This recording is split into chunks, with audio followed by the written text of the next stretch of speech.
सरे तो अमर झाला अंतरला संसार, न देखती गर्भवास कधी दास विष्णूचे. सकल संत कंठभूषण अनंत कृपा निधान, विश्व उद्धारक विश्व कल्याण मूर्ती, विश्ववंदनीय जगद्गुरु श्री तुकोबारा. संसार सिंधू पलीकडे आपण जिंकून कशी काळावर मात केली याची मीमांसा महाराज अभंगाच्या द्वारा व्यक्त करतात. विठाल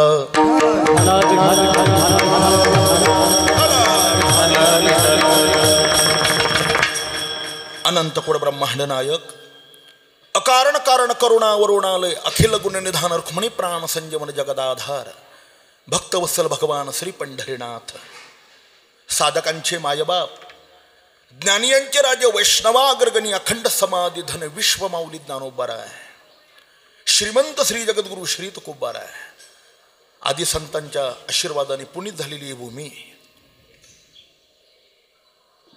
परमश्रद्धेय संत यादवबाबांच्या समाधी चरण सामिप्यात भगवान प्रभू रामचंद्रांच्या दरबारामध्ये कैलासवासी लक्ष्मीबाई रामभाऊ आमटे यांच्या प्रथम पुण्यस्मरणार्थ समापन्न झालेली एक दिवसीय चिंतन सेवा आहे. ज्यांच्या कुटुंबामध्ये ज्यांचे चिरंजीव श्री पोपट रामभाऊ आमटे, मुलगी श्रीमती चंद्रभागा जबाजी मुरमकर, दुसरी मुलगी सौ राधाबाई सुदाम हिंगे, तिसरी मुलगी मंदा वालचंद मुरुमकर, अण्णा तो श्री विठ्ठल ठकसेन आमटे. या आमटे परिवाराने आपल्या मातृऋणातून उत्तीर्ण होण्याकरता एक दिवसीय चिंतन सेवा आयोजित केलेली. माझे झाले गया वर्जन, फिटले पितरांचे ऋण. आता ह्या आईविषयी वगैरे आपण खूप ऐकलेलं आहे आणि माझ्या पुढे आज वारकरी संप्रदायाचे हिमालयाचे उंचीचे महापुरुष बसलेले, परमपूज्य प्रातस्मरणीय गुरुवर्य कराळे मौली आहेत, परमपूज्य परमश्रद्धेय प्रातस्मरणीय अर्कताटे दादा आहेत. वारकरी संप्रदायाचे दिग्गज मंडळी ज्यांचं चांगलं पांथ अध्ययन झालेलं आहे. वैकुंठवासी विठ्ठलबा घुल्यांच्याच भाषेत बोलायचं म्हणलं तर साधकांनी आपलं ज्ञान अशा ज्ञात्या पुरुषाच्या ज्ञानावर तपासून घ्यावं. ते म्हणजे आजची संधी. विठाला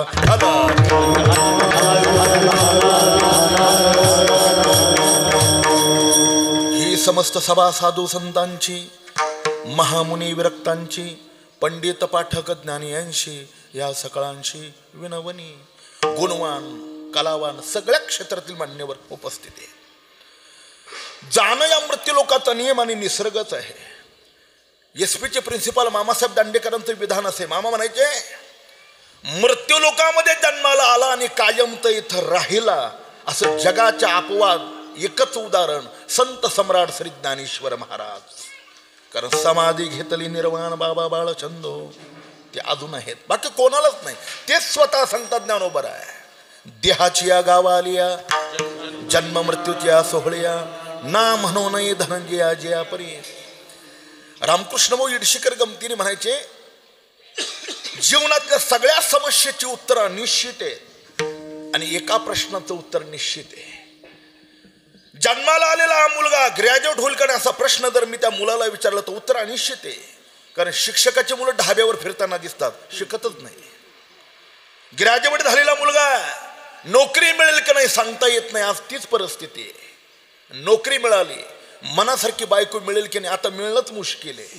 मनासारखी त्याहीपेक्षा बायको मनासारखी मिळाली, मूलबाळ होईल की नाही, या सगळ्या समस्येची उत्तर अनिश्चित आहे राजा. एकाच प्रश्नाचं उत्तर निश्चित आहे. कोणत्या? जन्माला आलेला मनुष्य मरणार की न मरणार? निश्चित मरणार आहे.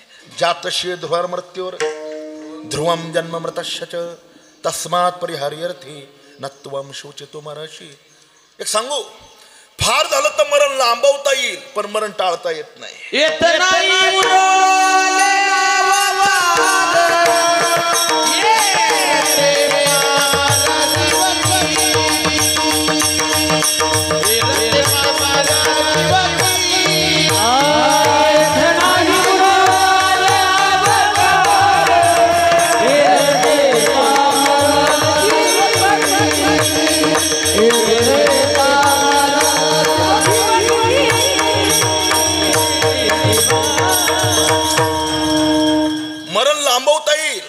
टाळता येत नाही. मरण लांबवण्याकरता भारतीय तत्वज्ञानामध्ये महामृत्युंजय नावाचा मंत्र आहे.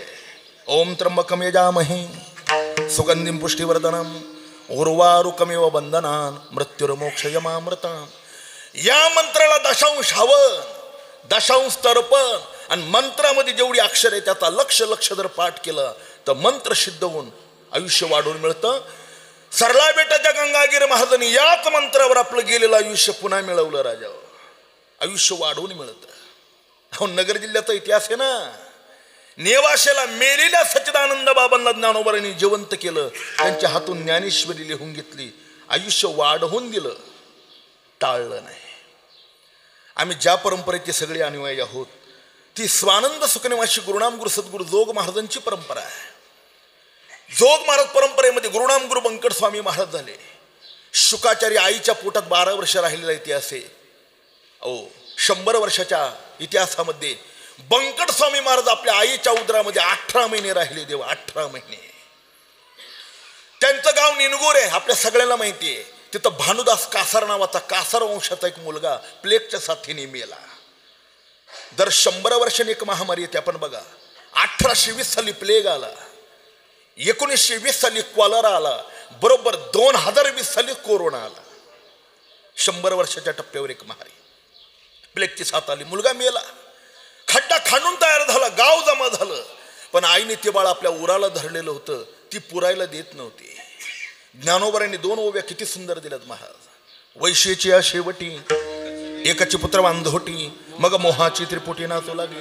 अरे ज्या वया माऊलीला अपत्य होण्याची लक्षणच नाही अशा 60-70 वर्षाच्या वयामध्ये देवानी अनुकंपा करावी आणि वांधुटी बाईला बाळ व्हावं, तिचा आनंद गगनात मावत नाही. राजा गगनात. ज्ञानोबारे म्हणतात, पण काय उपयोग आहे, झालेलं बाळ तिच्या पुढं असं तरफडून मरावं, तिच्या इतकं दुःख जगात कोणाला नाही. विठाला विठाला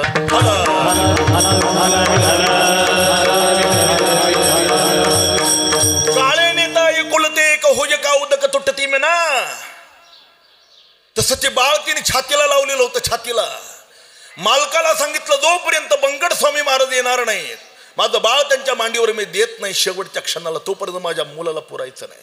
त्या चाकरवाडीला बंकट स्वामी महाराजांचं कीर्तन सकाळी टांगा घेऊन लोक गेले. चालू कीर्तनात ही वार्ता सांगितली, महाराजांनी आपल्या टाळ करायला का सेवा करा एवढी आम्ही आलो. टांगत बसले, त्या बाईच्या जवळ आले. मेलेलं बाळ बाईने स्वामी महाराजांच्या मांडीवर टाकलं. स्वामी महाराजांनी त्याच्या बापाला सांगितलं, याला स्नान घातलं, मांडीवर घेतलं, सांगितलं, हे भानुदास, अरे काय झोपलाय, उठ. झोपेतून मनुष्य जसा उठावा तसं मेलेले भानुदास पुन्हा जिवंत झाले. 2 मुलगा आणि 1 मुलगी. आजही तो व्यक्ती जिवंत आहे. कोणाला पाहिजे असेल तर फोन नंबर पत्ता देतो, तुम्ही जाऊन बघा. स्वामी महाराजांनी त्या माणसाचं मरण लांबवलं, टाळलं नाही का, त्याला मरावंच लागणार आहे. विठाला ठाला. मग मरणाच्या पलीकडे कोण जातो? सगळ्या जगाला खाणारा जो काळ आहे, अवघाची आकार ग्रासेला काळ आहे. पीर मरे पैगंबर मरे मर गए हकीम रोगी, 33 कोटी देवता मर गए पडे काल के पास. मृत्यू उल्लंघन करून कोण जातो? ब्रह्मदेवाला सुद्धा नुलंग वे सामर्थ्य, हा मृत्यू उल्लंघन करता येत नाही. मग कोण?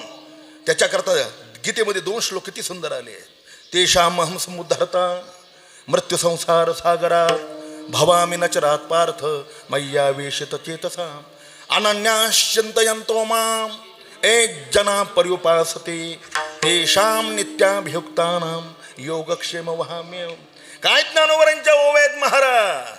येथे एक चिल्ला तरले जे सर्व भावे मद भजले, आईली तथडी तरले मायाजाळ भवसागर.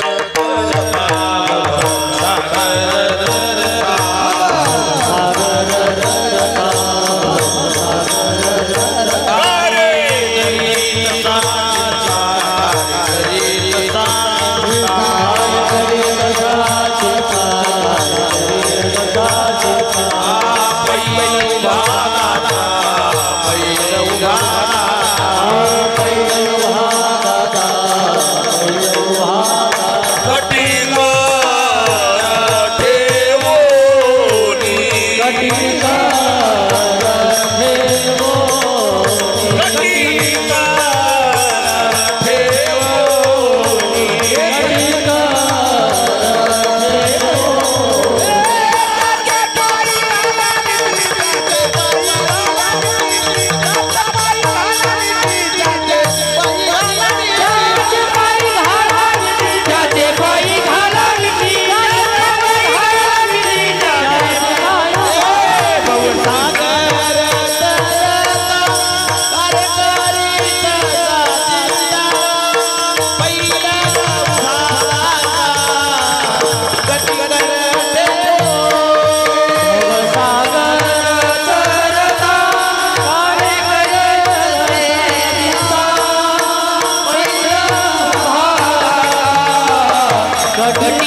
भवसिंधूचे काय कोडे चाली वाट दावी पुढे तारो भला पांडुरंग पाव भिजवणी यंग. वैकुंठवासी परमपूज्य गुरुवर रामकृष्ण भविडी शिकरी प्रसंग सांगायचे. भगवान प्रभू रामचंद्र भगवती सीतामाता आणि लक्ष्मण जे वनवासाची वाटचाल करत करत शरयू नदीच्या काठावर आले. शरयू नदी पार करून पलीकडे जायचंय, जाणार कसं? रामचंद्रांचा जो मित्र होता निषादराज गुहक विनंती केली, निषाद मला पलीकडे जायचंय, तो मला चिंता करू नका. शरयू नदीच्या पैलतीराला केवट आपले नाव घेऊनच बसलेलं होतं, तिला गिऱ्हाईकाची गरज होती. निषाद राजाने मोठ्याने हाक मारली, हे केवटा इकडे. विठाला विठाला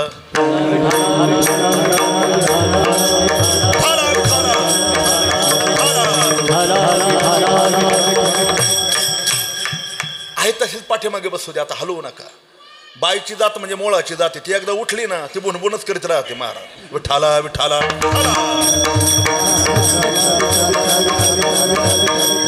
तिला पुन्हा कीर्तन याचं भान राहत नाही, आहे तिथेच बसू द्या. निषादराज मला पलीकडे जायचं, काय व्यवस्था आहे? तो म्हणाला चिंता कशाला करता, मी व्यवस्था करतो. केवटाला हाक मारली, केवटाला काय काम आहे? श्रीराम जगदंबा सीता आणि लक्ष्मणाला तुझ्या नावेत बसायचं, पलीकडे घेऊन जायचं. त्यांनी सांगितलं पण मोबदला काय देणार? जसं कीर्तन करायला फोन केला का तो पहिले विचारतो किती पाकिट देणार, आहे का ना? तुम्ही तसले तर आम्हाला काय असतं. विठाला विठाला ठाला विठाला. मोबदला काय देणार? मोबदला काय घेणार? मोबदला काय देणार? तू सांगशील ते देणार. बघा बरं, वचन द्या. अरे वचन देतो, काय पाहिजे तुला? दुसरं काही नको. मला भगवान प्रभू रामचंद्रांचे चरण धुवायचेत, आपल्या हाताने वस्त्रांनी पुसायचेत, मग नावेमध्ये बसू देणार. त्या निषादरायाने रामाच्या पायामध्ये तुझं काय अडकलंय? त्या केवटाने दिलेलं उत्तर महत्वाचं आहे. ए निषादरा, श्रीरामाच्या चरणाचा महिमा जगात फक्त दोघांनाच माहिती आहे, एक सीतामातेला, दुसरा वारकऱ्याला. तुला काय माहिती आहे? अरे पंचवटीला गौतमांनी आपली पत्नी अहिल्याला शाप दिला होता, शिळा होऊन पडशील म्हणून. भगवान प्रभू रामचंद्रांच्या डाव्या पायाचा स्पर्श नुसता त्या दगडाला झाला तर शिळा होती मनुष्य झाली. ज्याच्या पायाचं सामर्थ्य राजा होय, असं मग पाय धुवायचे. अरे पण मग त्या शिळेचा तुझा पाय धुवायचा संबंध काय? केवटाने हे वेड्या निषादराय, ज्याच्या पायाच्या स्पर्शाने दगडाचे अहिल्य होते तेच चरण जर माझ्या नावेला लागले आणि त्या नावेची जर बाई झाली तर अगोदरच एका बायकोचं पोट भरता भरता ना केनं वाले. दोन बायकांना फजिती आहे का? मला पाय धुवायचे. हट्टाला पेटला मान्य केलं. चरण रज महिमा मैजाने जे सचरण अशी अहिल्या उद्धरी द्रौपद की पट्टराने रे. चरण रज महिमा मैराने. होकार दिल्याबरोबर घरी गेला. आपली पत्नी मुलगा लाकडी काठोट घेऊन आला. काठोटीमध्ये श्रीरामांचे चरण ठेवले. डोळ्यांच्या अश्रूने आणि शरीराच्या पाण्याने स्वच्छ पाय धुतले. आपल्या वस्त्राने पुसले. नावेमध्ये बसवलं. शेरूच्या पैल काठाला आला. घोले महाराज म्हणायचे, मोठी माणसं कधी फुकटची सेवा करून घेत नाही, आणि ज्याला नेहमी फुकट खायची सवय त्याला कधी मोठं म्हणायचं नाही. लोक धर्मशाळेत राहतात, मग कमी कमी त्याचा माइंड मेंटेनन्स वगैरे भरायला भिषेला काय अडचण आहे राजा? तिथं राहतो आपण. तुम्हाला माहिती आहे, ग्रस्ती माणसांनी परान्न सुद्धा खायचं नाही. ब्रह्मचारी आणि संन्याशी अपवाद आहे. कोणाच्या घरी जेवायला गेलात ना तर हात धुवून तसं बाहेर पडला तर सगळ्या धर्मपुण्याचा नाश होतो. तुम्हाला माहिती आहे? त्याच्याकरता काय करायचं? जेवण झाल्यानंतर ग्रस्ती माणसांनी खिशात हात घालायचा. 5-10 रुपयाचं नाणं पैसे नोट काढायची आणि त्या घरातल्या लहान मुलाच्या हातावर टेकवायची. लहान मुल नाहीये, त्या घरातलं देवघर विचारा आणि देवघरामध्ये ती दान दक्षिणा टाका. पण ग्रस्ती माणसाने असं जेवून जर बाहेर पडला तर पुण्यशक्तीचा नाश होऊन जातो राजा. म्हणून मोबदला, सेवा केल्याशिवाय मोबदला नाही, हा मोबदला द्यायचा. श्रीरामाने बोटातली राहिलेली जानकीची आठवण ती अंगठी काढली. एक बेटा, मी दशरथाचा राजा राम नाही, आता मी वनवासी राम आहे. खूप मोठी सेवा केली माझी. आईल तीरावरून पैल तीराला आणलंय तुम्ही. माझ्याकडे अंगठी शिवाय काही देण्याकरता नाही, घ्या हा मोबदला. केवट हुशार होता. श्रीराम, तुम्हाला नियम माहित नाही का? ज्या दोघांचा धंदा एक असतो ना त्यांनी एकमेकाचा मोबदला घ्यायचा नसतो. मी ऐकलंय, मला काय माहित नाही. एका न्हाव्याने दुसऱ्या न्हाव्याची दाढी डोकी केली तर पैसे घेत नसतात असं म्हणतात बुवा. मी काय न्हावी नाही, मला माहित नाही, पण मी ऐकलंय असं यासारखं. मग केवटाने विचारलं, रामचंद्रांनी विचारलं, तुझा धंदा आणि माझा धंदा सारखा कसं काय? तिथं सैद्धांतिक उत्तर आहे, श्रीराम, ही शरयू नदी पार करण्याकरता मी तुम्हाला नावाडीहून मदत केली आणि शरयूच्या पैलतीराला आणलंय. मी जसा शरयूचा नावाडी ना, तशी तुम्ही भवसिंधू रूपी नदीची नावाडी आहात.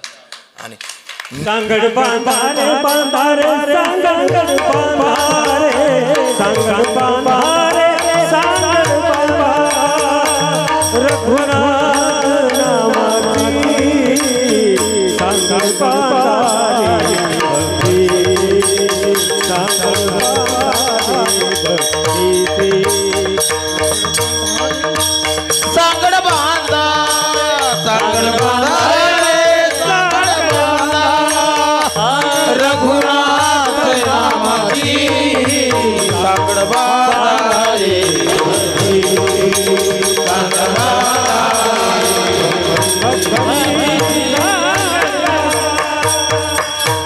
ज्ञानोबराय सांगता, नामाचे सहस्त्रावरी नावा यावधारी तेजोनिया संसारी तारू झालो. तुम्ही भवसिंधू रूपी नदीचे नावाडे आहात. आपल्या दोघांचा धंदा एक. हे बघा, आज मी तुम्हाला शरयू पार करण्याकरता जशी मदत केली, कोणता मोबदला घेतला नाही. श्रीराम, मला संसार सागरातून पलीकडे जायचंय. त्या दिवशी तुम्ही मला नावेमध्ये बसवल्यानंतर मात्र माझी जाणीव ठेवा आणि माझ्याकडून कोणताच मोबदला घेऊ नका. रामाने त्यावेळेला शपथ दिली की बेटा, तुलाच का जो मला शरणेंना मला त्याला तारण्याकरता 1 रुपयाचा मोबदला मी घेणार नाही. त्याचे पायी घाला मिठी, मोलन घे जग जेठी, भावा एकासाठी खांदावा या पुला, तोच आपल्याला संसार सागरातून पलीकडे घेऊन जाऊ शकतो. विठाला ठाला.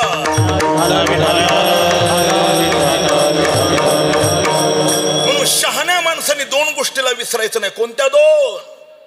पहिलं देवाला विसरायचं नाही, दुसरं मरणाला विसरायचं नाही. 2 बात को मत भूलो हो चाहे कल्याण, नारायण कमवत को दुजो श्री भगवान. काय वेळ आली देवा महाराष्ट्रात, देवाने दिलेल्या तोंडानेच माणसं देव नाही म्हणतात. यापेक्षा दुसरा नास्तिकवाद कोणता आहे? दिले इंद्रिय, हे सांगू, हे जर नॅचरली मिळालं असतं ना, तर मेल्यानंतर ते डोळे तुम्हाला दिसलं असतं, मेल्यानंतर हात हल्ले असते, मेल्यानंतर पाय चालले असते आणि मेल्यानंतर तोंड बोललं असतं. पण ज्ञानोबरांना विचारा, अगा देहीचा अग्नी गेला तव देह नव्हे चिखलवला. इतका सुंदर देह दिलाय. आम्ही मागे सांगितलं होतं, जाता जाता स्पर्श करतो. देवाचं सामर्थ्य सांगत असताना ज्ञानोबरांनी 15व्या अध्यायाच्या त्या श्लोकावरची दिलेली ओवी 1000 नाही कोट्या वेळेला वाचन आत्मसात करा. अहमैष्मान रोभोत्वा प्राणिनाम देहमाश्रिता प्राणः पानः समः युक्तः पचाम्यनम चतुर्विधम. त्या श्लोकाची पहिलीच ओवी आहे. प्राणापानाच्या धोड भाती फुंक फुंकोन्या होरात्री आठी तशी नेनो किती उदरा माझी. ज्ञानोबराय सांगतात, जगात 2 प्राणी असे 2 त्याच्या डोळ्याच्या पापण्या खालीवर होत नाही. पहिला मासा आणि दुसरा साप. डोळ्याच्या पापण्या खालीवर होत नाही. यावत पशुप्राण्यांना देवाने दिलेल्या ज्या पापण्या त्या खालीवर होतात. चांदवडचा मुलगा मुंबई केम हॉस्पिटलला आहे, 3.5 वर्ष झालेत महाराज. श्रीमंत बापाचा मुलगा, पण अशी खाली पडलेली पापणी वर करण्याची त्या मुलाची क्षमता नाही. एवढा भयानक रोग आहे त्याला. अनेक डॉक्टर फिरले, डॉक्टरांनी सांगितलं, जगातल्या 5 तज्ञ डॉक्टरांनी सांगितलं, बाबा 10 लाख लोकांमध्ये एखाद्याला हा रोग होऊ शकतो, तो तुमच्या बाळाला झाला. आता काय करणार आहे? जा गावाकडे. निराश झालेला बाप पण केमला आला. श्रीगोंद्यात एक मुस्लिम धर्माचे डॉक्टर आहेत, मला अजून नाव माहीत नाही. नाव माहीत झाल्यानंतर मी नक्की त्या नावाचा प्रचार करणार. मला संकोच नाही महाराज, चांगल्या माणसाचा प्रचार करायला अजिबात संकोच नाही. त्यांनी काय केलं, खाली पडलेली पापणी वर जात नाही म्हणून स्वतःच्या बुद्धीने एक टेक्नॉलॉजी वापरली. त्या चष्म्याला रोड बनवले त्यांनी. त्या रोडने पापण्याशी वर उचलतात, कानाला अडकवतात. कमीत कमी त्याला स्वतःचं ताड तरी जेवायला दिसतं महाराज. मी कशा करता सांगितलं? त्या मुलाला कळालं काय, पापणी खालीवर व्हायची किंमत त्याला कळाली. जरा बोलू, ज्या दिवशी आपली खाली पडलेली पापणी वर जाणार नाही ना, त्या दिवशी आपल्याला कळेल या पापणीला हलवणारं कोणीतरी आहे. त्या सत्यतेचं नाव भगवान प्रभू रामचंद्र आहे, विसरायचं नाही.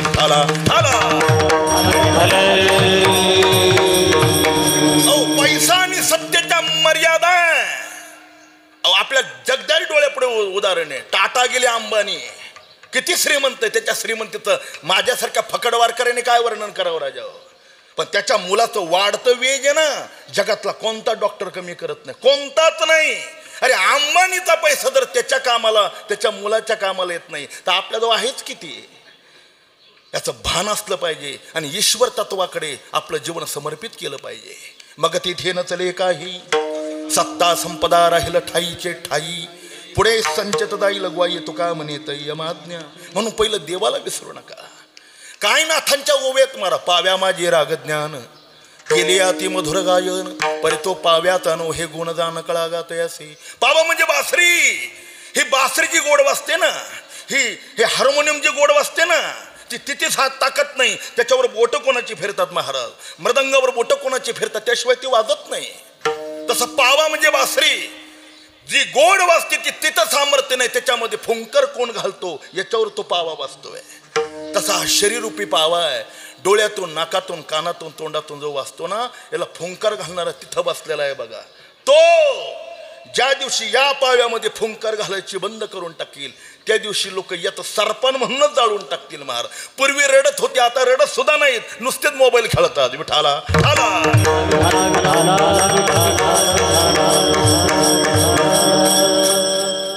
कळो येईल अंतकाळी, प्राण प्रयाणाचे वेळी, राहती निराळी रांगापुरी सकळ. या सगळा विचार जगद्गुरु तुकाराम महाराजांच्या लक्षात आलेला आहे. महाराज म्हणतात लोक किती वेडी आहेत, काय विसरली मरण बापुडी, काय अशी गोडी लागलीसे. आपलं मरण सातत्याने डोळ्यापुढे असलं पाहिजे. विठ्ठलबा गुह्यांचं वाक्यच असे, विठाला विठाला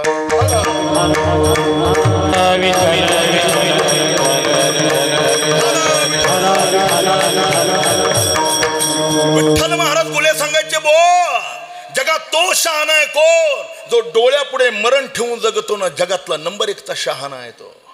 कारण डोळ्यापुढे मरण ठेवून जगणारी माणसं पाय घसरू देत नाहीत. सध्या दुराचार, अनाचार, बलात्कार, आत्महत्या, अपहरण या सगळ्या गोष्टी ज्या पाहायला मिळतात ना, केवळ मरण विसरलेत लोक. लोक दुसऱ्याच्या मौतीला जातात, त्याला पेटवतात आणि तंबाखू खाता खाता हे बी दिन चले जाएंगे म्हणून घरी येतात. भान नाही लोकांना. म्हणून माणसाच्या विकाराची आणि विकृतीची प्रकृती वाढत चालली देवा. पण ज्या दिवशी आपण मरणार आहोत, अहो एक प्रसंग सांगतो ना गोलेबांचा, भजन करा विठाला ठाला.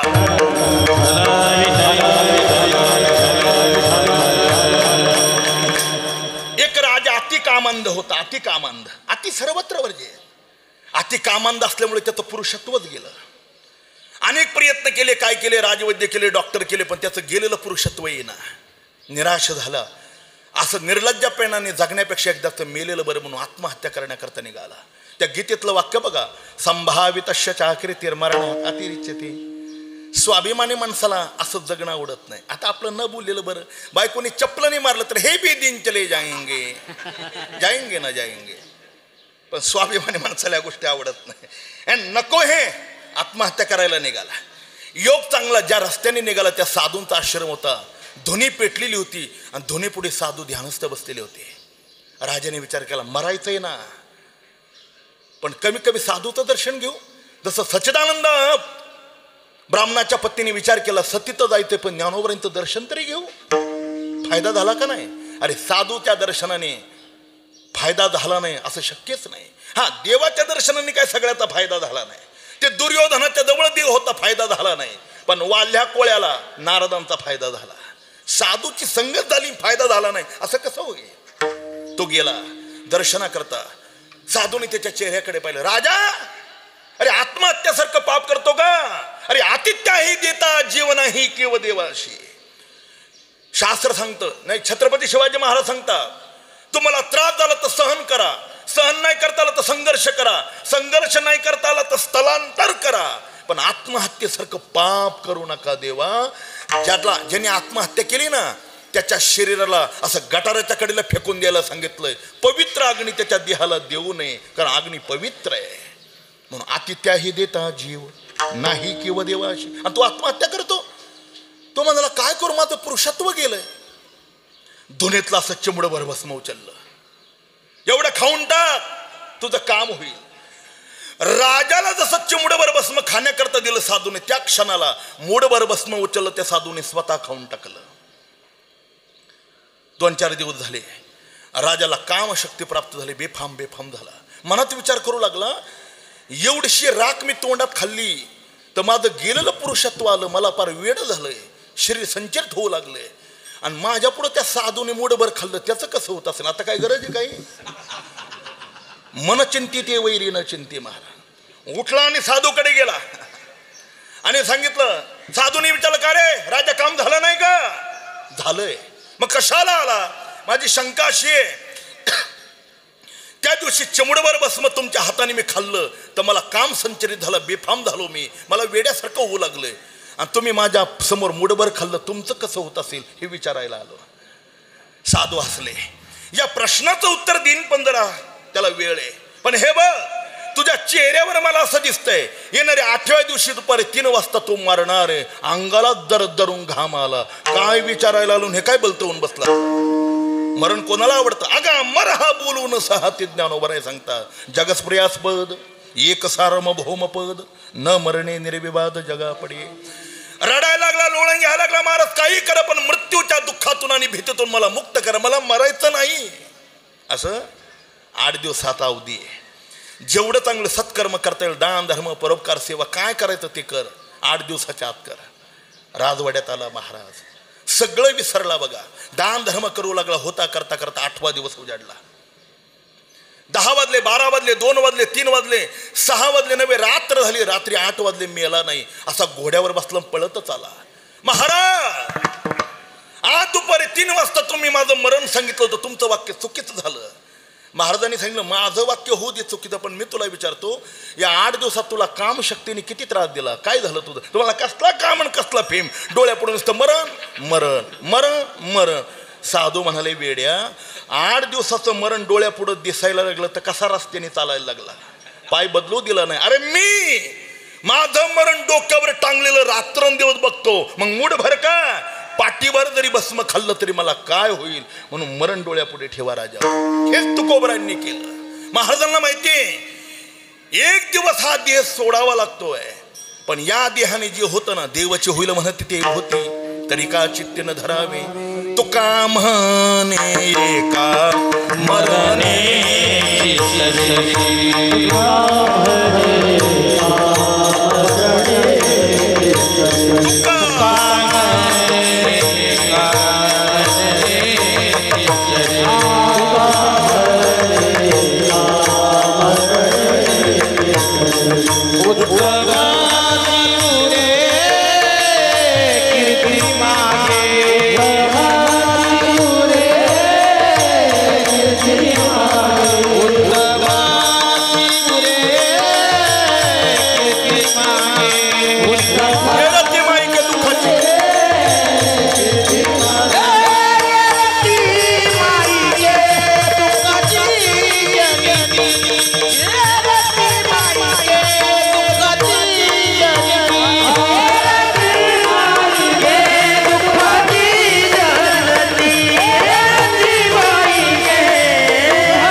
मनुष्य जन्म म्हणजे जंक्शन टेशन देव जंक्शन. या जन्माने अनेक पुढच्या जन्माचा नाश करता येतो, आणि या जन्मात जर चुकी झाली, दोष झाला, कर्म घडलं तर अनेक जन्म याच जन्माने घ्यावे लागतात. म्हणून जन्म मारायचे का पुन्हा पुन्हा जन्माला यायचं हे ज्याने त्याने ठरवायचं. जगद्गुरु तुकोपर्यंत संसारामध्ये झालेलं जे संतप्त अंतकरण आहे, का ज्या जन्म मृत्यूच्या पलीकडे गेलं पाहिजे, सगळ्या जगाला खाणारा जो काळ आहे, त्या काळावर जगद्गुरु तुकाराम महाराजांनी विजय मिळवला. महाराज याजसाठी केला होता टाक, शेवटता दिस गोडा बाबा, शेवट तो भला माझा बहु गोड झाला. महाराज म्हणता मरण माझे मरून गेले मद केले अमर, मरणा हाती सुटली काय विचारी आणि शये, आपुले मरण पाहिले म्या डोळा, तो झाला 16 नो पण. याच्याकरता काय केलं तुकोबारा? हे बघा, जीवनामध्ये वासना कर्म ह्या गोष्टी चांगल्या असाव्या लागतात. 1936 साली श्री संत तुकाराम नावाचा चित्रपट महाराष्ट्रात प्रसिद्ध झाला, अत्यंत प्रसिद्ध. माझ्या बालपणात आम्ही ग्रामपंचायतच्या टीव्हीवर रामानंद सागराच्या मालिका पाहायचो, रामायण. त्यानंतर हा चित्रपट आला, तो काय आम्हाला आठवत नाही, पण प्रसिद्ध गाजला. त्याच्यातलं भूमिका जी जगद्गुरु तुकोबारांची साकारली होती ना, ती विष्णुपंत पांगनीसांनी ती भूमिका साकारली होती. मला आश्चर्य सांगू, चित्रपटाचं शूटिंग करताना त्यांनी तुकाराम महाराजांची वेशभूषा परिधान केली, डोक्यावर पगडी, बाराबंदी, ते धोतर, चिपळ्या, विना, तर मरेपर्यंत ती वेशभूषा उतरवली नाही त्यांनी, मरेपर्यंत. आणि आळंदीला 12-12, 15-15 वर्ष शिकणारी ही विद्यार्थी आहेत ना, ही गावाकडे आल्यानंतर कीर्तनात चाली म्हणत असताना, वाजवत असताना पॅन्टी घालतात, लाज वाटत नाही? एवढा जरी आता कटाळा आला तर धंदा बदलायचा की काय अडचण आहे तुम्हाला? दुसरे किती धंदे, ठाला ठाला. आम्हाला लय राग येतो पॅन्टीवर उभा राहिल्याने माणसाचा, केवढा गवय असला तरी भयानक. याता धरीला अभिमान करीला फुले दत्त. तुम्हाला माहितीये SP चे प्रिन्सिपल झाले मामा दांडेकर, फर्स्ट क्लासचे प्रिन्सिपल होते, पण कॉलेजला जाताना आपल्या हयातीत त्यांनी कधी पॅन्ट वापरली नाही. महाराज धोतर, शर्ट, कोट घालून, टोपी घालून मामा उर्दू पुंड लावून कॉलेजला जात होते. महाराज ह्या वेशभूषेची ताकद खूप काही आहे.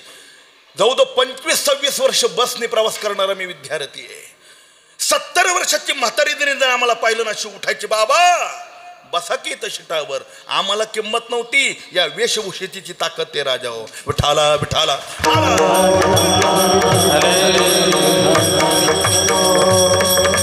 अरे मुसलमान जर नमाज पडण्याकरता जर डोक्याला टोपी घालून जात असेल तर आपल्याला काय लाज असले पाहिजे? ते विष्णुपंत सांगत होतो, दुसरंच निघालं ते. वेशभूषा उतर, त्यांना सगळे महाराजच म्हणायचे, सगळे महाराज म्हणायचे. एके दिवशी त्यांना शूटिंग करता करता चहा पिण्याची लहर आली. आता रेडीमेड धोतर आलेत, पूर्वी नव्हतं ते. पूर्वी धोतर घालायचं, 10-15 मिनिटे जायची. त्यांनी विचार केला, हा सगळा साथ चाडवायचा आणि घालायचा आणि काढायचा. ते तसेच गेले चहा प्यायला. चहा पित असताना त्या विण्याचा झंकार आणि त्या चिपळ्या वाजवल्या. 2 निष्ठा वारीचा दिवस होता, आषाढी वारीचा असा कालखंड होता. 2 निष्ठावंत वारकऱ्यांनी पाहिल्यानंतर ते धावत आल्याने विष्णुपंताच्या चरणावर साष्टांग नमस्कार केला. 50 वारकऱ्यांनी पाहिलं, त्यांनी सुद्धा नमस्कार केला. विष्णुपंतांच्या डोळ्यातून असं गळगळ गळगळ पाणी येऊ लागलं, हात थरथर कापरू लागले. त्या चहा देणाऱ्या लहान मुलांनी वेटरने विचारलं, महाराज चहा पोळला का? ते म्हणले, पिलोच नाही तर पोळणार कसा? मग डोळ्यात पाणी का? त्यांनी दिलेलं उत्तर महत्वाचं आहे. ते म्हणाले, बाळ 40 वर्ष या चित्रपटामध्ये आर्टिस्ट म्हणून मी काम केलं, पण प्रेमाने कोणी मला राम राम सुद्धा घातला नाही. आज तुकाराम महाराजांची वेशभूषा फक्त अंगावर परिधान केली तर 50 लोक जोड्यासहित माझ्या पाया पडू लागले. जर त्यांच्या वेशभूषेत जर एवढी ताकद असेल तर त्यांच्या विचारात केवढी ताकद असेल? माझ्या अंगाला शहारे आले म्हणाले. त्यांनी चित्रपटाचं शेवटपर्यंत मानधन घेतलं नाही. ते म्हणायची नेहमी, अरे ज्या जगद्गुरु तुकाराम महाराजांनी आपली परिस्थिती प्रतिकूल झाल्यानंतर सुद्धा जगद्गुरु तुकाराम महाराजांनी पाठवलेला नजरांना पाहिला सुद्धा नाही. उलट 13 अभंगाचं पत्र लिहून दिलं, राजे येर तुमचे वित्त धनते मद मृत्यके समान. मग महाराज तुकोबारांचा नजरांना परत पाठवत असतील तर मला चित्रपटाचा मानधन घ्यायचा अधिकार नाही, मी घेणार नाही. त्यांचा शेवटचा काळ आला, मला इथे यायचंय. मरणासन्न झाले महाराज, त्या अंथरुणावर पडले. त्यांचे सहकलाकार मित्र भेटायला आले आणि विनंती केली, पंत 2 वर्ष तुम्ही जगद्गुरु तुकोबारांच्या चरित्राचा फक्त अभ्यास केला, 2 वर्ष तर आयुष्य तसे जगले, कधी मानधन घेतलं नाही, तुकाराम महाराजांची वेशभूषा अंगावरून उतरवली नाही. आता तुमचा शेवटचा काळ आहे, काही इच्छा मनात असेल तर सांगा, तेवढी सेवा करण्याची संधी आम्हाला द्या. काय इच्छा आहे? त्यांनी सांगितलं, सांगतो पण मला वचन द्या, ते पूर्ण करावं लागेल. मित्राने सांगितलं, वचन देतो, काय इच्छा आहे सांगा. त्यांची इच्छा बघा, वारकऱ्याची इच्छा सुद्धा कशी असली पाहिजे. ते म्हणले, अहो मी मेल्यानंतर 4000 लोक माझ्या मौतीला नाही जमले तरी चालतील, 4 निष्ठावंत वारकरी टाळकरी बोलवा आणि रामकृष्णारी भजनामध्ये माझ्या अग्निडाग द्या देहाला. मी जळता जळता आनंदाने म्हणेल शेवट तो भला माझा गोड झाला. आणि इथं मेल्यावर 10व्याला बेड्या ठेवाव्या लागतात आहे का ही जात. विठाला विठाला ठाला.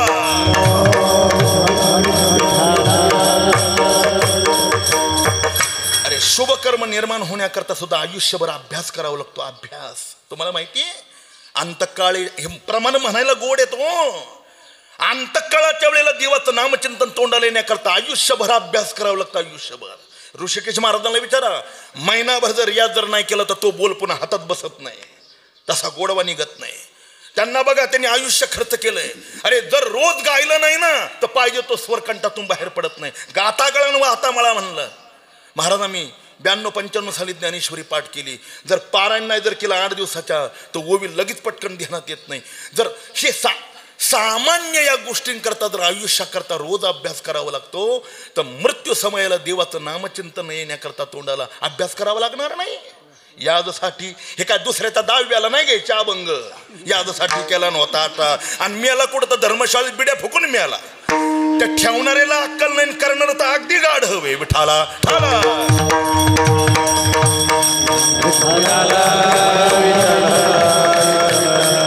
या अभंगाचा विचार तरी केला तुम्ही.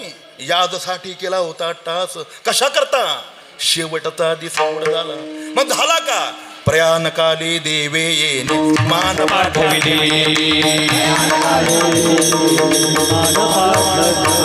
कलिता काला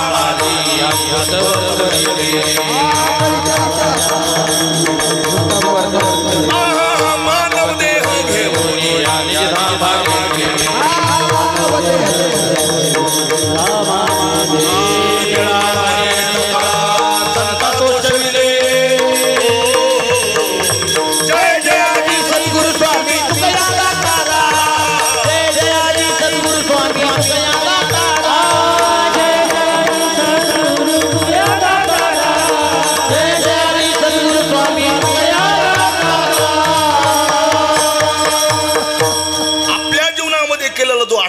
जे चिंतन आहे त्या चिंतनाने मिळालेला हा पुरुषार्थ आहे. महाराजांना विचारलं नक्की काय केलं. अभंगाचं पहिलं चरण अनुसरे तो अमर झाला. अनुसरे तो अमर झाला. अनुसरे तो अमर झाला. अनुसरे तो अमर झाला. अनुसरे तो अमर झाला. अनुसरे तो अमर झाला. अनुसरे तो अमर झाला. अनुसरे तो अमर झाला. अंतरला संसारा. अंतरला संसारा.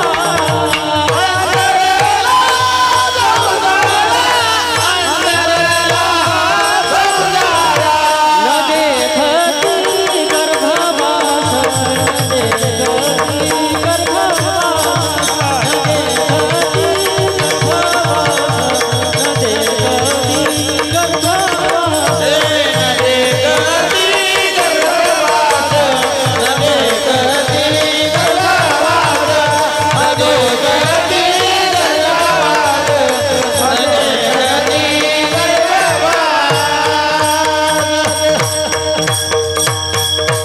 काय केलं तुम्ही. अनुसरे तो अमर झाला. अनु हा उपसर्ग आहे. श्रू सरती नावात धातू. अनु म्हणजे पश्चात, सरती म्हणजे मागे जाणे. आम्ही मागे गेलो ना अमर झालो. कोणाच्या मागे गेला. मोठा विचार आहे. आता या वेळेला सगळा करणार नाही. मागे जाणाऱ्यांचे 4 प्रकार आहेत. पहिला वेदाच्या मागे जाणारा, दुसरा शास्त्राच्या मागे जाणारा, तिसरा संतांच्या मागे जाणारा, चौथा देवाच्या मागे जाणारा. विठाला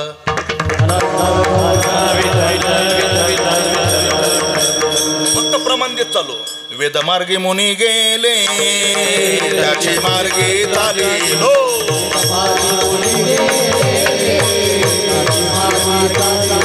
नकळेची विषयांना म्हणून उघड बोलिलो.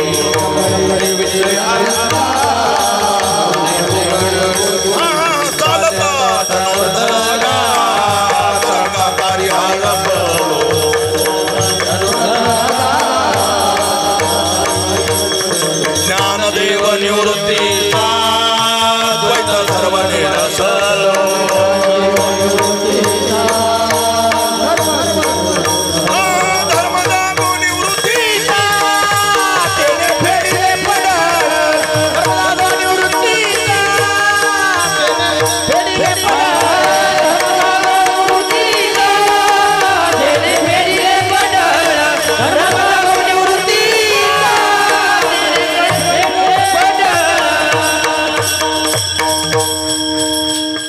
वाक्य सांगतो, जन्म देणारी जशी आई ना तशी वेद आपली दुसरी आई आहे.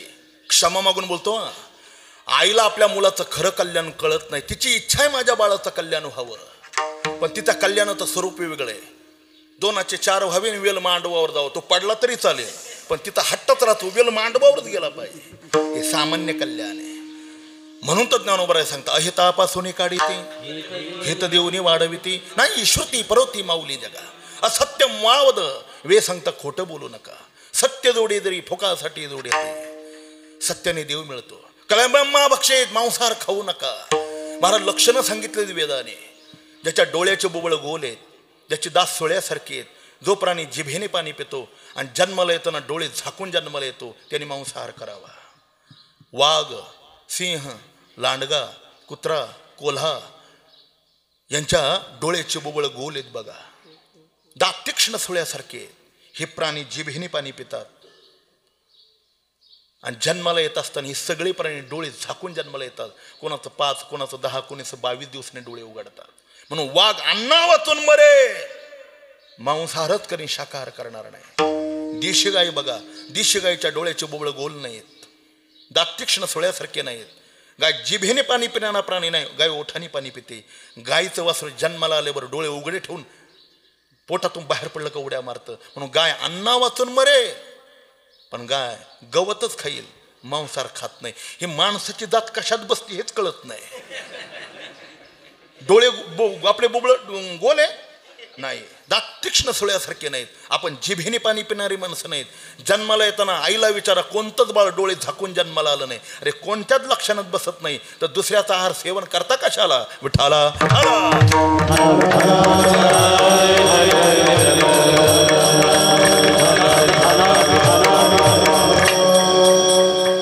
मुस्लिम संघटना झाली मुस्लिम, आणि डॉक्टरांनी सांगितलंय मुस्लिम लोकांना सावध, ज्याला फार काळ जगायचं त्यांनी मांसाहार सोडून द्या, नाही तर हार्ट अटॅकचे प्रमाण वाढलेत. त्यांचं कमी झालं आणि आपली लोक जास्त मांसाहार करू लागले. अटॅकचे प्रमाण यांनीच लोक मेलीत देवा. अरे केसापेक्षा बारीक नसा आहेत आपल्या, आणि त्याच्यात जनावराचं रक्त प्यायचं सोपं आहे इतकं? माणसाचं रक्त माणसाला डोनेट करत असताना 100 वेळेला विचार करावा लागतो. खात असताना जनावराचं रक्त पोटात जातं. किती भीषण आहे देवा, कसली जनावर आहे ती. आणि मला कधी कधी वाईट वाटतं, दिवाळी आणि दसऱ्यासारख्या पवित्र सणाला लोक ढाब्यावर जेवढी गर्दी आहे आपल्या लोकांची, तेवढी घरी पोळ्या खात नाही. अरे हे का जनावर आहे का माणसं आहेत? विठाला.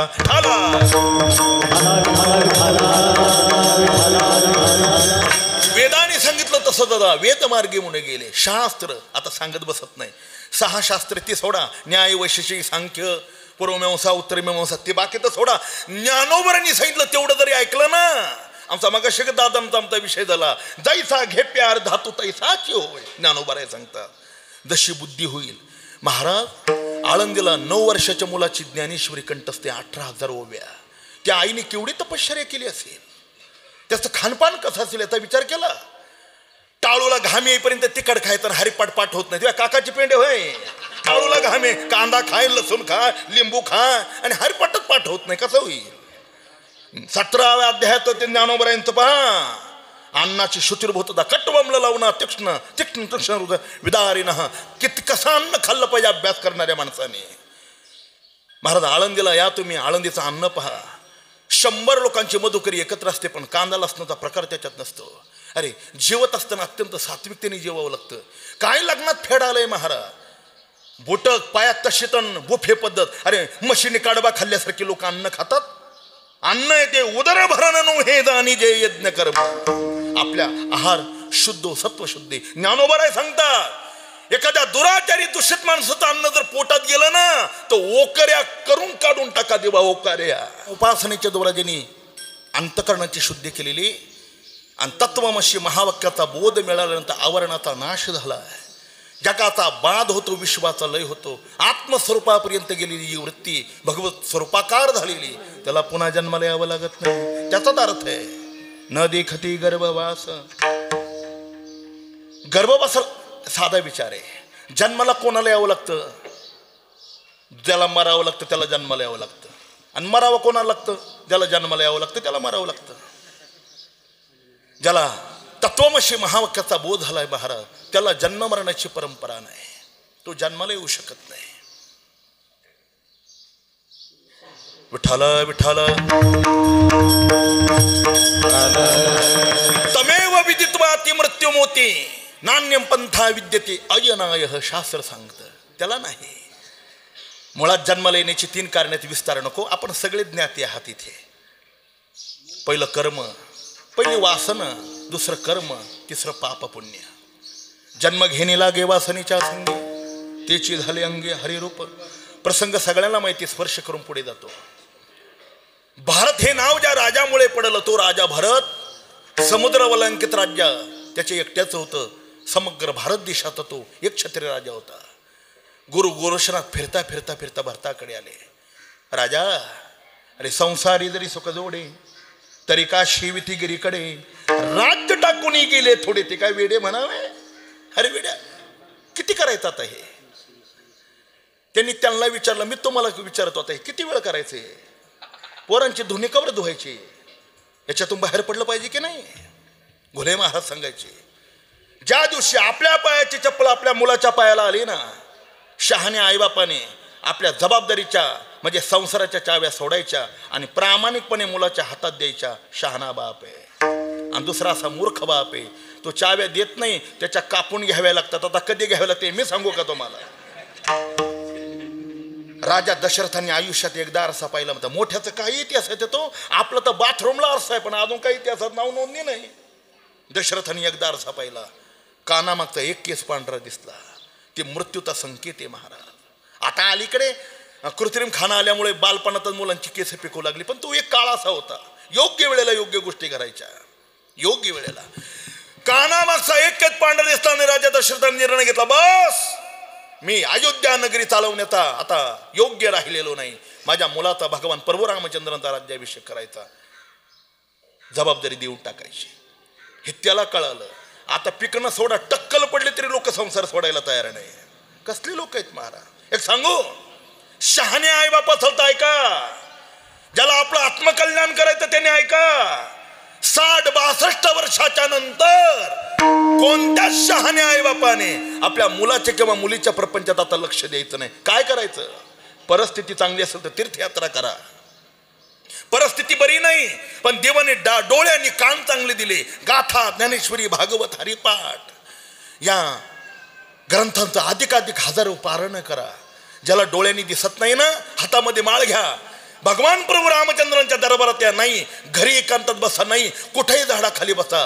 5 माळा, 10 माळा, 20 माळा, 25 माळा त्यांनी जप करा. त्यांनी तेच केलं पाहिजे. ना तर म्हातारपणा जर तुम्हाला कुक्कुट पालन करण्याचा संकल्प जर झाला ना, देवाने तुमचा काय विचार करायचा पुन्हा. काळ सारावा चिंतने एकांतवाशी गंगास्नाने देवाच्या पूजने. अरे नाहीतर निळोबराय सांगता पश्चातापाशिवाय काही पदरात पडणार नाही. येथे येऊन केले काय विठ्ठल नाही आठवेला. अरे मुडा भाग्यहीना गेला श्रीपतना मोहवर मे. ही पश्चातापाची वेळ जरी येऊ नये असं वाटत असेल ना, आपुली आपण करा सोडव.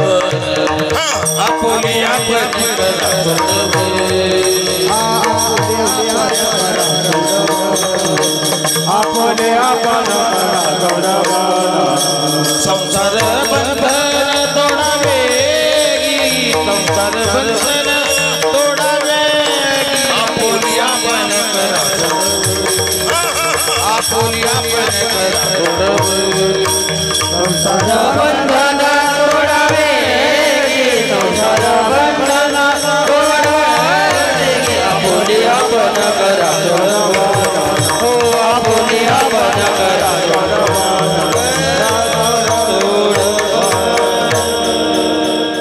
संतांनी शहाणं केलं राजा. संतांनी आपल्याला वारंवार पदोपदी क्षणोक्षणाला सावध केलंय. क्षणोक्षणाची करावा विचार, तरावया पार भवसिंधू. याच्यातून बाहेर पडा. योग्य वेळेला संसाराने परमार्थाचा समन्वय करा. संसाराची जबाबदारी संपली का झडझडवून वाहिला आणि ये भक्तीची वाटेला. भगवत नामचिंतन करा राजा हो. नाही तर मग ते श्रद्धांजलीवाले ठरले ते कडक टोप्या घालून येणार. आमच्या संस्थेच्या वतीने, आमच्या पक्षाच्या वतीने, आमच्या कुटुंबाच्या वतीने.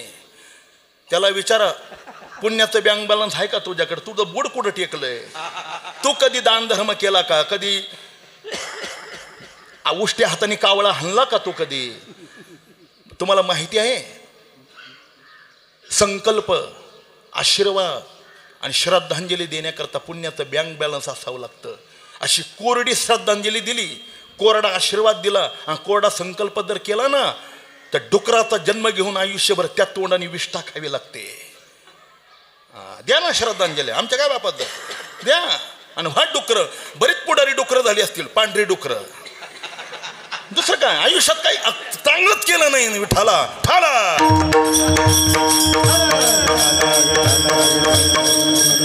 ज्याच्या तो पुण्याचं बँक बॅलन्स आहे महाराज. म्हणून संत वारंवार का सांगतात, आशीर्वाद देत बसू नका. माझ्या मुखा वाटा न येव वचन वाढवय संतान द्रव्य को नका. फुकाचा व्यवहार पतन दुःखाशी दोन्ही मुळे त्याची साधे. अरे आशीर्वाद देत असताना सुद्धा घाईघाईने विचार करावा लागतो. विचार पुण्य संकल्पित करावं लागतं. श्रद्धांजली देत असताना आपल्या आयुष्याचं पुण्य त्याला समर्पण करावं लागतं गतात्म्याला. आणि त्याच्याकरता अगोदर असावं लागतं. मग अगोदर आपण करा आपण, आणि मग ह्या पुढचे पावलं उचला. अरे म्हणून ज्ञानोबराय सांगतात, अरे दुसऱ्यांनी श्रद्धांजली देऊन आपलं कल्याण करण्यापेक्षा आपल्या जीवनामध्ये एवढं पुण्य करा, सत्कर्म दान धर्म करा की आपल्याला दुसऱ्याच्या श्रद्धांजलीची आणि आशीर्वादाची गरज पडणार नाही. आपुली आपण करा सोडवं.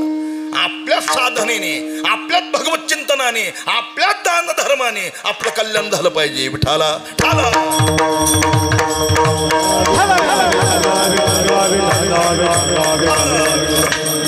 हे गुरु गोरक्षनाथांनी सांगितलं.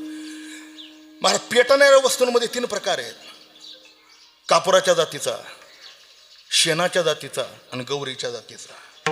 कापराला क्षणात आग लावली का पेट घेतं महाराज. गौरी धुमसून पेट घेते. आणि शेण तर पेटतच नाही, ती जात दुसऱ्याला पेटवणाऱ्याला ती विजवून टाकते. परमार्थातला श्रोता आणि संसारातला गृहस्थ कापुरासारखा असला पाहिजे. लागली पेटला पाहिजे. लागली त्याला अर्थ आहे. मला राजा भरताचं समग्र साम्राज्य असताना गुरु गोरक्षनाथांच्या बोधाने तो पेटला आणि सगळ्या संसाराला लात मारली. गंगेच्या काठावर पर्णकुटी बांधली, भगवत साधना करू लागला. एके दिवशीचा प्रकार. पंचवंश काल झाला, फारसं दिसत नव्हतं. अमावस्येची रात्र आहे.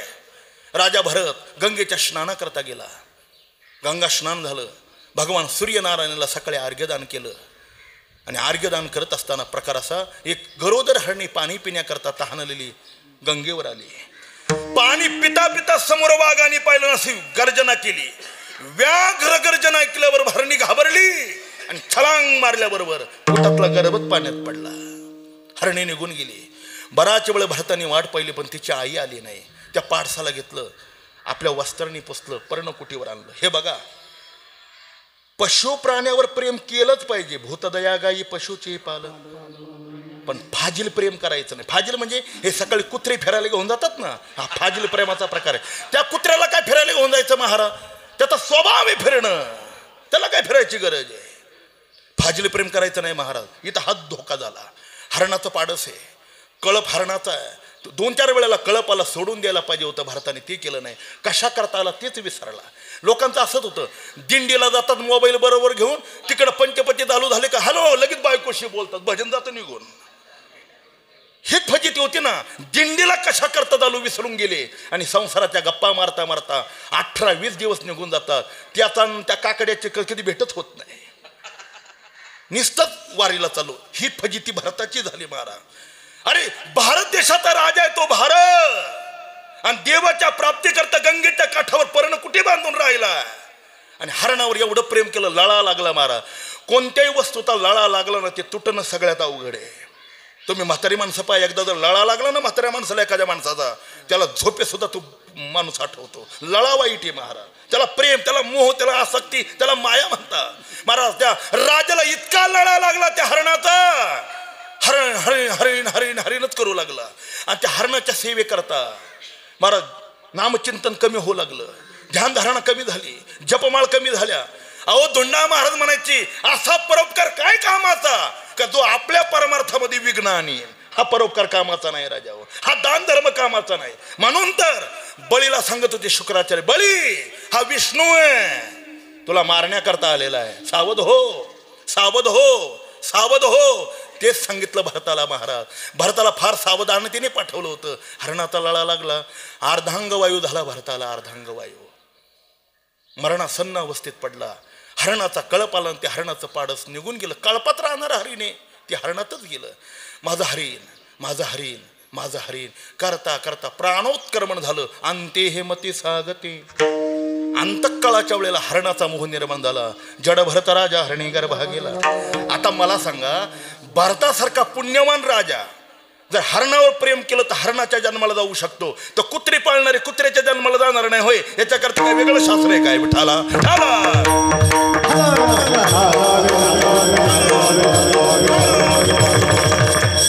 चला जाता जाता एक स्पर्श करतो. श्रीमंत बापाची एकुलती एक मुलगी आहे. मला काही मुलं अशी सात्विक आहेत राजा, हो अति सात्विक आहेत, त्यांचं वर्णनच करू शकत नाही. आणि काही ताशे तर त्या महाराजाला त्या आईबाप असं मुडकं धरून त्याच्या महाराजाच्या पारू ठेवतं तरी त्याचं मागं सरकत पुढे जातच नाही. ते दर्शनच घेत नाही. पण काही मुलं माहेरून जरी कोणी वारकरी पाहिलं तर पळतच जातं महाराज, पळतच. रक्तातले DNA तसे असावे लागतात, संस्कृती विचार तसे असावे लागतात, रक्तही तसंच लागतं देवा. सगळ्याच गोष्टी संस्काराने होत नाहीत. त्याच्याकरता अनुवंशिकता सुद्धा काही गोष्टी लागतात. आणि अनुवंशिकता येण्याकरता अगोदर आईबापाला खर्च करावं लागतं. आईबापाला ह्या गोष्टी कराव्या लागतात. आईबापाने अगोदर हा विचार करावा लागतो. ती मुलगी सात्विक होती. बाप चिंता करत होता, माझी मुलगी जशी जशी मोठी होऊ लागली तशी तशी ती सात्विक आहे, भगवत भक्तीमध्ये रममान होऊ लागलेली.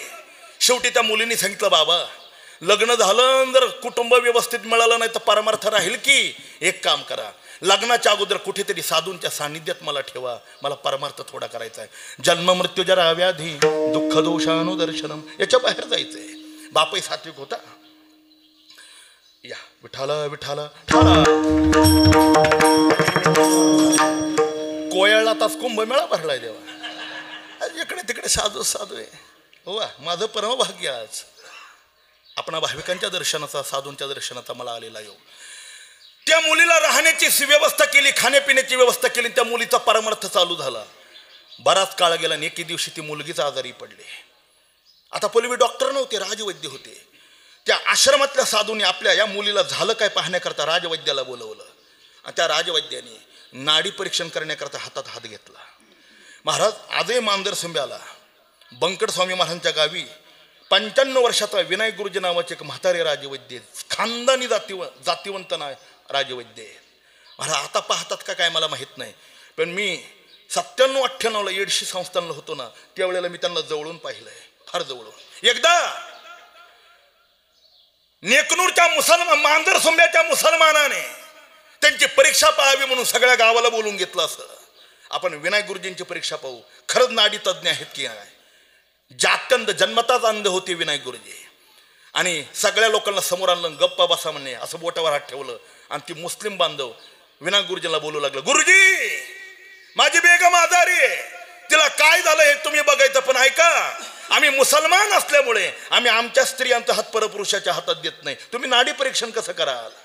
ते म्हणले कशाला चिंता करता, तुमच्या बेगमच्या उजव्या हाताला कर्कतून दोरा बांधा, त्याचं एक टोक माझ्याकडे घेऊन या, मी लागदी ओळखतो तुमच्या बेगमला काय झालंय. त्याच्या बेगमला काही झालेलंच नव्हतं, त्याला परीक्षा पाहिजे होती. दूर अंतरावर एका म्हशीला उभं केलं, म्हशीच्या पायाला दोरा बांधला आणि विनायक गुरुजींच्या हातात दिला, सांगितलं तपासा काय झालंय.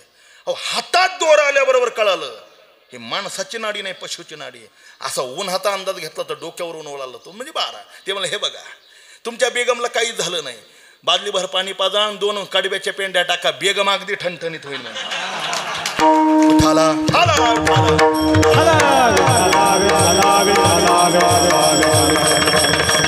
नाडी परीक्षण.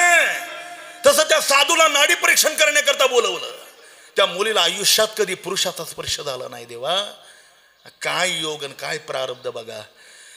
राजवैद्यांनी हातात हात घेतला, मुलीच्या मनात एवढंच पाप आलं, पुरुषाचा स्पर्श असा असतो का? प्राणोत्क्रमण झालं, पुढचा जन्म मिळाला तो वेश्येचा मिळाला, तिचं नाव पिंगला वेश्या आहे, भागवत वाचा. पुढचा इतिहास मला सांगायचाच नाही, मला वासनेची मर्यादा तेवढंच बोलायचं. अरे ब्राह्मण कुळामध्ये जन्माला आलेला महापुरुष काशीला आयुष्य घालवलं प्रवचन करता करता, आणि शिष्यांनी आणलेल्या चांबड्याच्या कातड्याच्या चपलेवर फक्त वासना गेली, तर मेल्यानंतर चांभाराच्या घरी जन्माला यावं लागलं. श्री संत रोहिदास चांभार विठाला.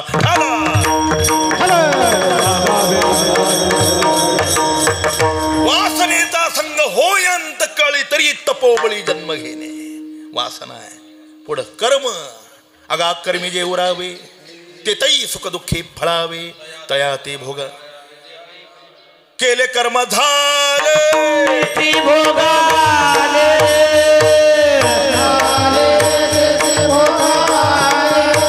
केले कर्म झाले ते भोगाले.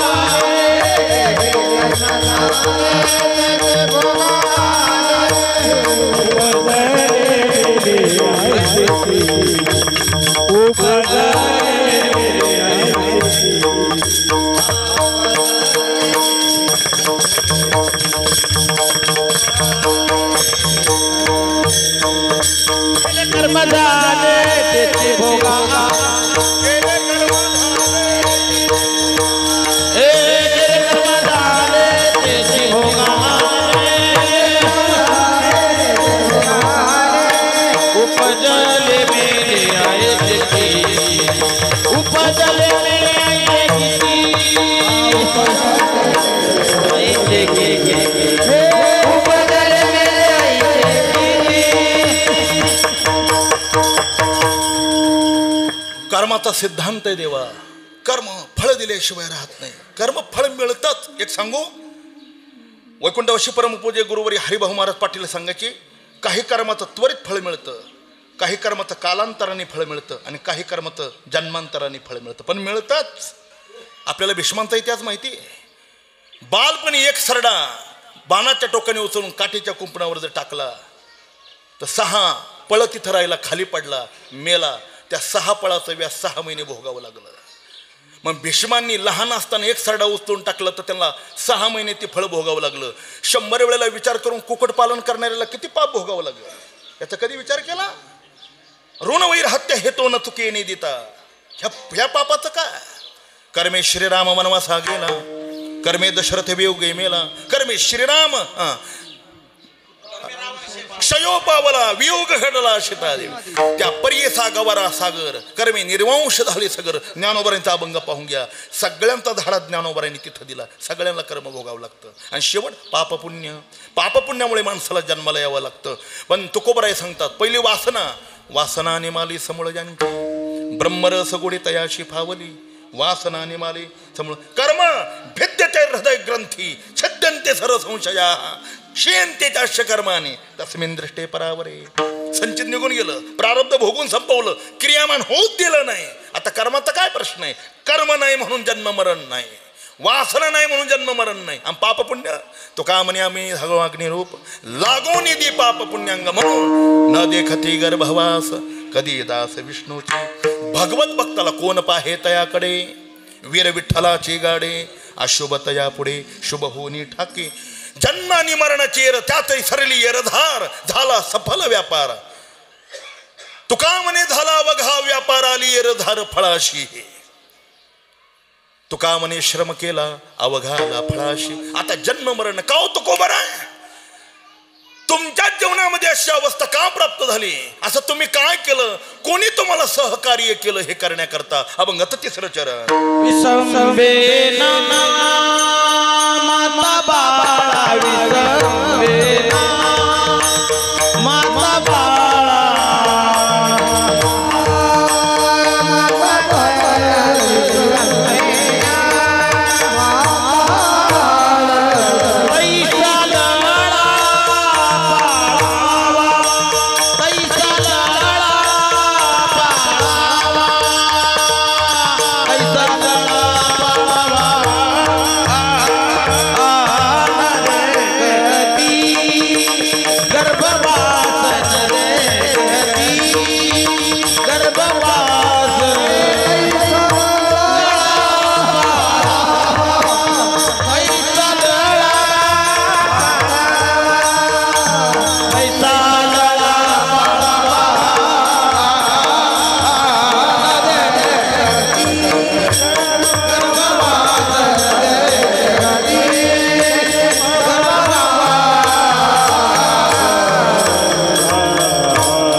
विसंबेना माता बाळा.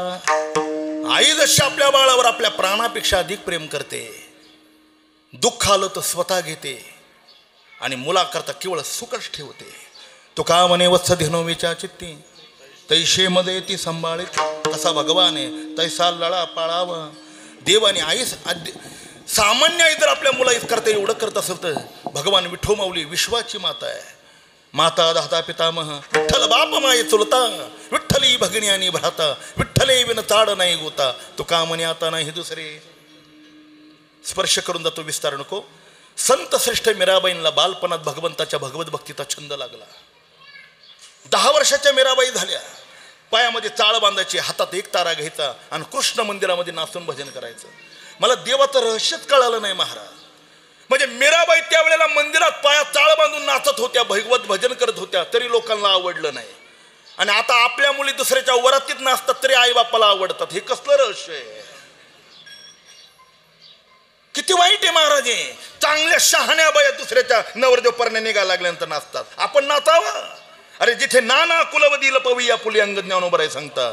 जी बाई आपलं नखही पुरुषाला दिसू देत नाही त्या बाया हिंदूंच्या मराठ्यांच्या पाटलाच्या बाया दुसऱ्याच्या वरातीत नाचायला लागल्या. ही इज्जतीची लक्तर विशी टांगण्यासारखे राजा. याला प्रगती म्हणत नाही, जिवंत अधपतन. हे जिवंत नाचायचंय ना. राम मंदिरात गळ्यामध्ये टाळ घाला आणि तास 2-2 तास हरिपाठ घेऊन पावले खेळा. ते नाचणं भगवत भजन आहे. ते नाचलं पाहिजे देवा. असं कुठे नाचू नका. पण ते आवडलं नाही बघा. सगळं गाव मेवाडच्या राजाकडे आलं. ए राजा, तुमची मुलगी मीरा पाया चाळ बांधून कृष्ण मंदिरामध्ये नाचते, बरं नाही ते. राजाने विनंती केली, मीरा लोक नावं ठेवतात मला, नाचू नको. पण भगवत भक्तीने ओतप्रोत झालेलं जे अंतःकरण होतं, मीराबाईंनी सांगितलं आता काय करू बाबा.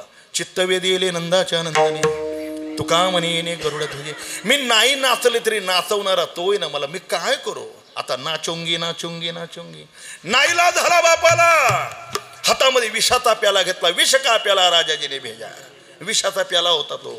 आणि मीराबाईला सांगितलं घे विष. तू मेली तरी हरकत नाही, पण हे नाचणं बंद कर. काय करते, भगवत भजन सोडून देशील का विष पेशील. तिने सांगितलं बाबा मत भाग्याने मनुष्य देह मिळालाय मला. हे बघा मला विष पिणं मान्य, पण मी भगवत भजन सोडणार नाही. ते काय आपण एका डॉक्टरनी सांगितलं आणि माळा काढून टाकल्या. अगोदरच हाऊस त्यात पडला पाऊस. काय हाचिने माता न फिरे माघारी बैसले शेजारी गोविंदाच्या. अशी मला विष दिलं विष. आम्ही गमतीने म्हणतो ती विष होत. असा दुसऱ्यातल्या लग्नातला मठ्ठा नव्हता. येऊ द्या येऊ द्या येऊ द्या. विष होतं ते. विष का प्याला. भगवान श्रीकृष्णाला साक्षी ठेवून मीराबाई विष प्याल्या. पण न विसंबना माता बाळा तैसा लळा पा. देवानी इतकं सांभाळलं महाराज. त्याच्या विश्वासावर मीराबाई विष पिल्या. तर देवानी विष पिल्यानंतर मीराबाईंच्या स्थूल देहाला धक्का लावू दिला नाही. मूर्ती झाली काळे देवाजीची. भगवान सांभाळतात देवा. मागे पुढे उभा राहे संभाळीत आली आघात निवाराय. जशी आई आहे ना. एकदा रथसप्तमी संक्रांतीला वान वाट लुटायची वेळ. आपल्याकडे लुटणं मध्ये देणं असतं, पण ते लुटणं शब्द आहे. वान लुटलं जातं. मग गांधारी 100 मुलांची आई हैराव त्या हत्तीवर बसून वान लुटत होती. कुंतीने पाहिलं. तिला वाईट वाटलं. राजाची पत्नी असल्यामुळे गांधारी बघा हत्तीवर बसून वान लुटते.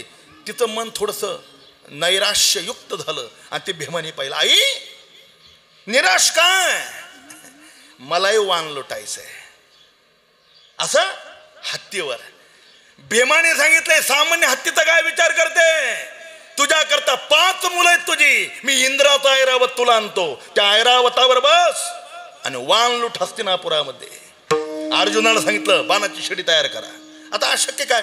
धनुर्धारी अर्जुनाने बाणाची शिडी तयार केली आणि भीमसेन स्वर्गात गेले. महाराज इंद्राने भीमाला पाहिलं आणि त्याच्या अंगाला दरदरून घामाला. कारण भीमाची बुद्धी गुडघ्यात होती. कव्हा मेंदू हलन त्याचा सांगताच येत नाही. इंद्रांनी सांगितलं माझी काही चुकी झाली नाही, काही कारण नाही. तुम्ही भीमसेन घेते कस काय. घाबरू नका म्हणाले. तुमचा ऐरावत मला आज पाहिजे. माझ्या आईला कुंतीला या ऐरावतावर बसून हस्तिनापुरामध्ये वान लुटायचंय. मी ऐरावत घेण्याकरता आलोय. घेऊन जा पण लवकर खाली जा. आता 80,000 हत्तीचं बळ होतं महाराज भीमात. 80,000 60,000 हत्तीचं बळ धतराष्ट्राच्या अंगात होतं. आणि विष प्राशन केलं म्हणून ज्या वेळेला त्याला भीमाला नदीत फेकून दिलं दुर्योधनाने. सर्पदंश झाले. त्या सर्पाच्या विषाची ताकद त्याला मिळाली आणि त्याचं बळ एवढं वाढलं. 80,000 हत्तीचं बळ होतं. म्हणून 100 कौरव फक्त भीमानेच मारले महाराज, दुसरं कोणीच मारले नाही. 100ची 100 एकट्या भीमाने मारले.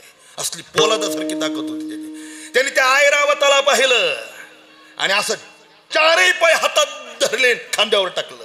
ते थर्माकोलचा नव्हता, इंद्राचा ऐरावत होता महाराज. तो असा घेतला, खांद्यावर टाकला आणि पायऱ्या उतरत आल्याबरोबर एक तर भीमाचं वजन, त्यात ऐरावताचं वजन. महाराज ती शिडी अशी कर कर वाकू लागली आणि 4था पाय मोडला आणि भीमाच्या अंगाला धरून घामाला. आई मोठ्याने आवाज दिला. कुंती मातेच्या लक्षात आलं, अर्जुनाने बनवलेली शिडी भीमाच्या वजनाने मोडू लागली, तो खाली पडेल. ती कुंती होती महाराज. कुंती माता बरोबर भीमाच्या समोर अशा खाली अंगणात आल्या. हे भीमा, चिंता कशाला करतो? तुझ्या आई कुंतीच्या पदरामध्ये एवढी ताकद आहे. अरे ऐरावता सहित तुला मी झेलीन, बिंदास उडी टाक महाराज. टाक म्हणलं भीमाने डोल टाकून उडी टाकली. झेलीत महाराज. त्याला आईचा पदर म्हणतात. पण आईची किंमत असेल तरच पदराची किंमत कळेल. वृद्धाश्रमात ठेवणाऱ्या नराधामाला आईच्या पदराची काय किंमत आहे राजा? हे शहरात राहणारी जी मुलं आहेत ना, जे आठवड्यातून एक वेळेला सुद्धा आपल्या आईला भेटायला येत नाही, त्याला काय आईच्या पदराची किंमत कळायची? ती आई आहे महाराज. आणि मग तुकोबर आहे त्याचं उदाहरण देतात. विसंबेना माता बाळा, लाखो संकट आई झेलते महाराज. आपल्याला तारा राणीचा इतिहास माहिती. मी मेरी झाशी नाही दूंगी, पाठीला आपली मुलगी बांधायची आणि झाशीची राणी युद्ध करत होते महाराज. जिने आपल्या मुलीला देशातच संरक्षण केलं, पण आपल्या मुलीवर वार सुद्धा होऊ दिला नाही. अहिल्या माता, कशा मोठी मोठी मंडळी झाली, अशा आई झाल्या. ती आई तुकोबाराय सांगतात, जशी आई विसंबेना माता बाळा, तैसा लळा पाळावा. पण का हो तुकोबाराय, तुम्ही एवढं त्या देवाचं कौतुक सांगता, त्या देवाजवळ असं काय सामर्थ्य आहे? अभंगाचं शेवटचं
त्रिभुवनी ज्याची सत्ता, तिन्ही लोकांमध्ये ज्याचं सामर्थ्य आहे. एकच श्लोक पुरेसा आहे ना. गतिरे भरता प्रभू साक्षी निवास शरणम स्रोत प्रभव प्रलय स्थानम विधानम बीजमव्य. म्या बोलविल्या विदू बोले, चालविल्या सुर आले, मी हलविल्या प्राणो हले, जगाचे चाळीता. असा त्रिभुवनामध्ये असलेलं सामर्थ्य. किंवा महाराज सांगतात, आंधळ्या पांगळ्याचा एक विठोबा दाता, प्रसवला विश्वतोची सर्व होय जाणता, घडी मोडी हेळा मात्रे पाप पुण्य संचिता, भवत दुःख कोण वारी तुझ वाचो निचिंता. असा असणारा परमात्मा तो सर्व संपन्न आहे महाराज. सामान्य सत्ता वेगळी आणि विशेष सत्ता वेगळी. किंवा आध्यात्मिक सत्ता, आदिभौतिक सत्ता आणि अधिदैविक सत्ता, या तिन्ही सत्तेचे जे मालक आहेत ते प्रभू जगातला विश्वाचा मालक आहे. म्हणून त्रिभुवनी त्याची सत्ता, तो रक्षिता, असा देवडीकरांचा पाठ आहे. तो सांभाळ करणार आहे. आणि खंदारकर म्हणतात, तुकया रक्षिता तो झालिया. तो भगवान असलेला जो सर्वांचं पालन पोषण करणार आहे ना, तो भगवत भक्ताचं संरक्षण करतो. म्हणजे काय करतो? न देखती गर्भवास भगवत भक्ताला पुन्हा पुन्हा पुन्हा या जन्म मरणाच्या फेऱ्यामध्ये आणि दुःखामध्ये येऊ देत नाही. कधी दास विष्णूचे ज्ञानेश्वर ज्ञानराज माऊली तुकाराम माऊली ज्ञानेश्वर माऊली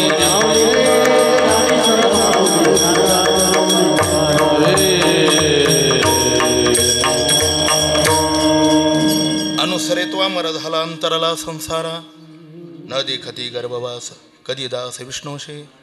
कैलासवर्षी लक्ष्मीबाई रामभाऊ आपटे यांच्या प्रथम पुण्यस्मरणार्थ समापन्न झालेली एक दिवशी चिंतन सेवा. या सेवेकरता वारकरी संप्रदायाचे मोठे दिग्गज महापुरुष उपस्थित आहे.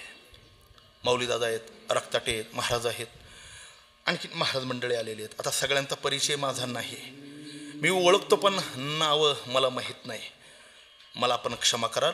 राजकीय, सामाजिक, शैक्षणिक, धार्मिक आणि आध्यात्मिक सगळ्या क्षेत्रातील हिमालयाच्या उंचीची मंडळी या परिवाराच्या दुःखामध्ये सम्मिलित होण्याकरता झालात. या सेवेचं सौभाग्य मला मिळालं, हे माझं परमभाग्य. सेवेमध्ये अनेक महापुरुषांच्या दर्शनाचा योग आला, हे त्यातली त्यात सगळ्यात मोठं सौभाग्य.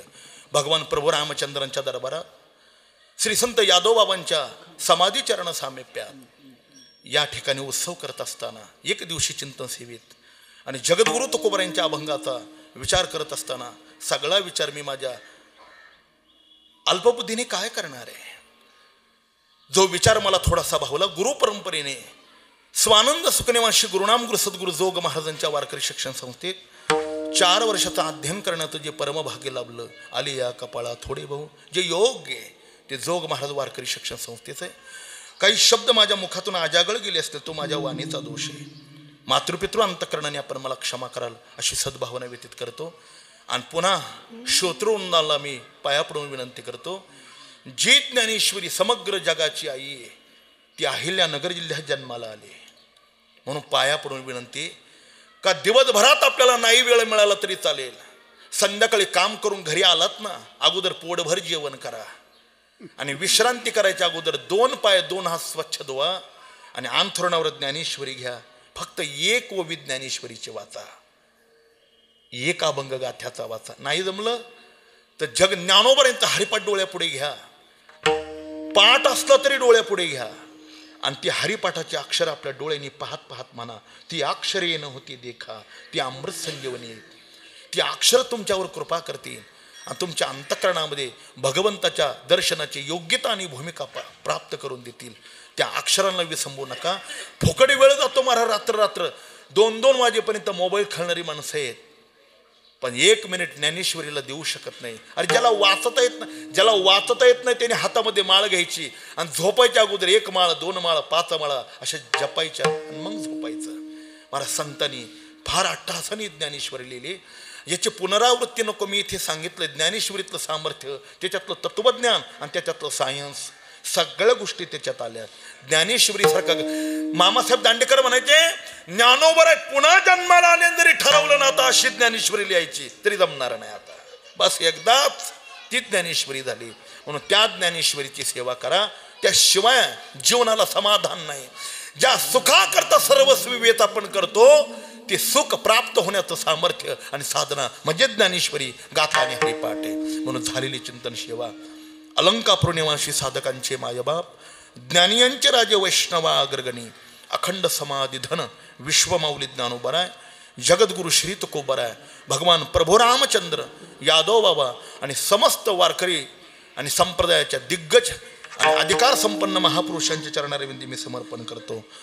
तुझे